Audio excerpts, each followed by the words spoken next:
अब हम पढ़ेंगे पॉलिनेशन के आगे की process, fertilisation. When a pollen grain reaches the stigma, भाई मतलब एंथर से उड़ के पॉलन ग्रेन उड़ के या इंसेक्ट के थ्रू या वाटर के थ्रू या एनिमल के थ्रू पहुंच गया स्टिग्मा पे। When the pollen grain reaches stigma, it begins to grow small pollen tube below. The pollen tube travels through the style to reach an ovule inside the ovary. On reaching an ovule, a male reproductive cell, male gametes present in pollen grain unite to egg cells present in ovule. This process of fusion of male gamete and female gamete is called fertilization, and a single cell is produced as a result of fertilization. That cell is called zygote. Zygote is 2n, male gamete is n. Half chromosome होते हैं, दोनों मिलके 2n chromosome बनाते हैं, ठीक है। A zygote is developed into a new plant. So how the formation of fruit occur? After fertilization, petal, sepal and stamen wither away, झड़ जाते हैं. The ovary increases in size, become and develop into a fruit, and ovule inside the ovary develop into seed. Now coming to parts of the fruit and their function. A fruit is a ripening ovary. Ovary he ripe होके एक fruit बनाती है. A fleshy fruit has two parts, pericarp मतलब fruit wall, छिलका, and seed. Pericarp develops from the wall of the ovary. It consists of 3 parts. Basically we eat pericarp. Pericarp के 3 parts होते हैं. Pericarp के 3 parts क्या क्या हैं? Epicarp जो बाहर का है, ठीक है, mesocarp जो बीच का है, और endocarp जो inside है. Epicarp is the outer thin leathery part. Mesocarp is the middle fleshy part, and endocarp is the innermost hard part which contains seed. Okay, meso means middle, epi means outside, endo means inside. So a fruit may be dry or fleshy. In dry fruits, the pericarp is hard, thin and dry.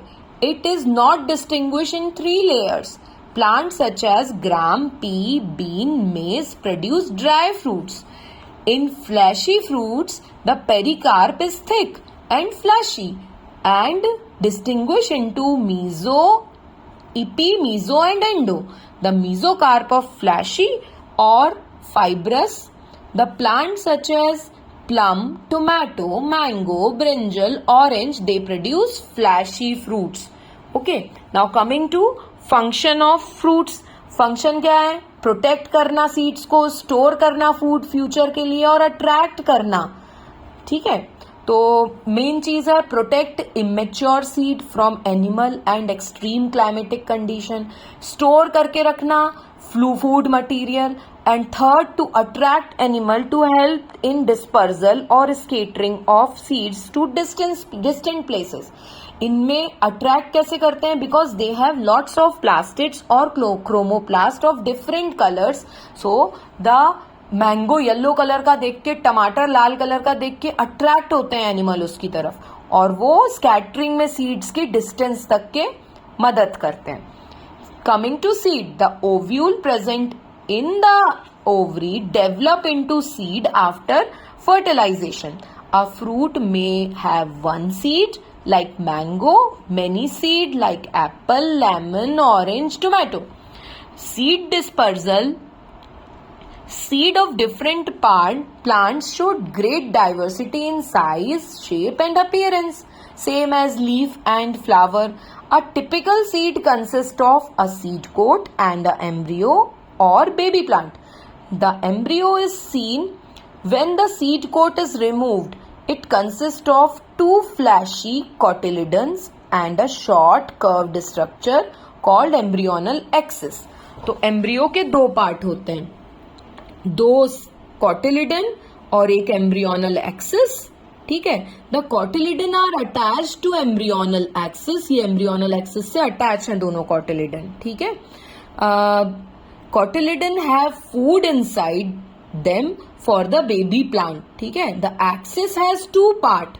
Radical root बनाएगा जो future में, और plumule जो shoot बनाएगा future में. ठीक है. Upper part is plumule and lower part is radicle.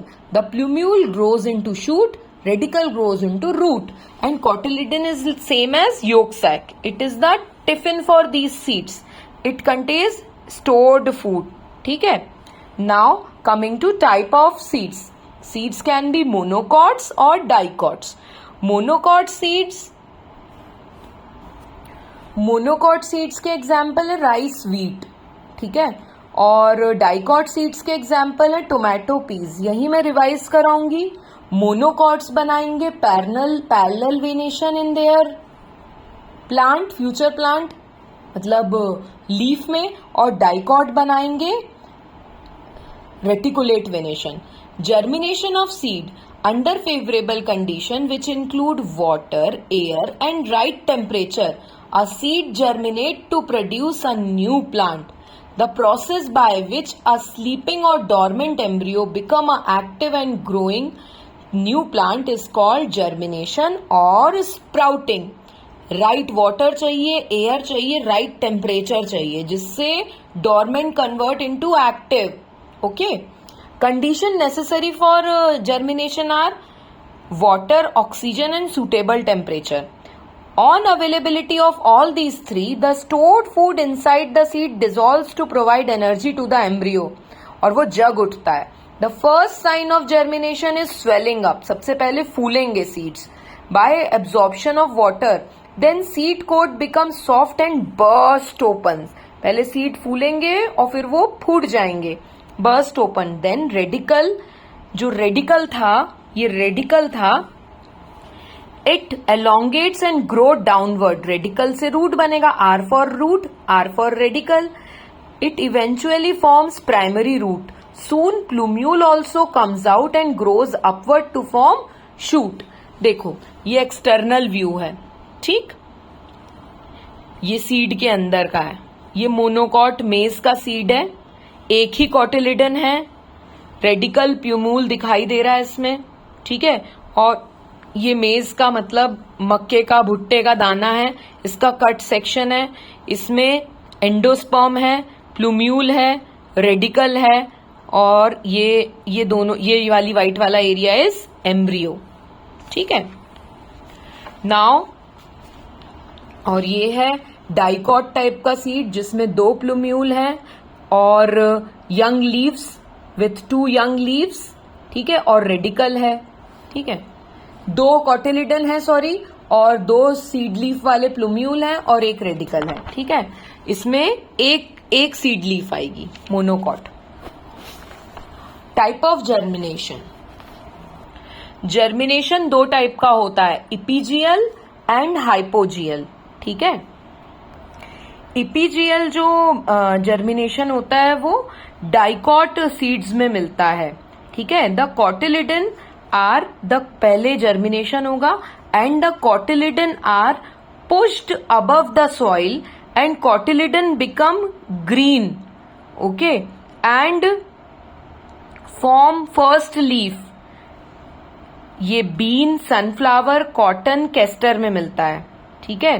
Seed absorb water, swollen up, seed coat rupture, radicle grows downward to form roots, and hypocotyle जो रहता है, hypocotyle मतलब which is present below the cotyledon, it grows up so that cotyledon pushed up outside the soil and cotyledon become green and function as first leaf. And epicotyle emerges from cotyledon.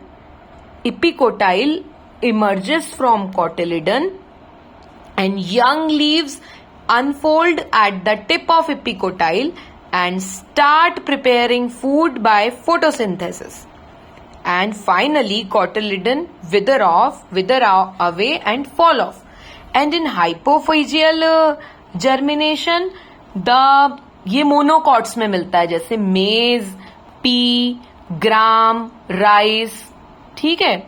लेकिन कुछ dicot plants में भी hypophyseal मिलता है, वो कौन है ये पूछ सकते हैं, मैंगो, ग्राम, पी, ठीक है। तो इनमें क्या होता है, the cotyledon remain below the soil, इसीलिए हाइपो मतलब नीचे, बिलो द सॉइल, ये मतलब इपी का मतलब है कॉटिलिडन अबव जाता है सॉइल के, हाइपो का मतलब है मिट्टी के नीचे ही रहता है और सॉइल के नीचे ही रहता है। And plumule comes out in the form of new leaves. This type of germination mostly found in monocots, but exceptions are dicots plant like mango, gram and peas also have these type of germination. कैसे होगा, seed absorb water, swellen up and radicle grows downward to form root system. फिर epicotyle elongates and take the plumule out of the soil. Plumule form first leaf and cotyledon remain under the, cotyledon तो मिट्टी के अंदर ही रहेगा। Cotyledon absorb food from endosperm which is used for the growth of the plant. Soon more leaves emerges and start preparing food, ठीक है। Now what is the difference between epigeal germination, hypogeal? इसमें cotyledon pushed up, इसीलिए epigeal नाम है, through the soil. Cotyledon become synthetic and forms first leaf called seed leaves. Seed leaves epigeal germination में मिलती हैं. And hypogeal remains inside the soil, provide food for the growing seed and then shrivel off. Plumule from the second leaves. Plumule forms the first true leaves. इसमें dicots में मिलता है, ये monocots में मिलता है, और some dicots like gram, pea and mango. Okay, best of luck.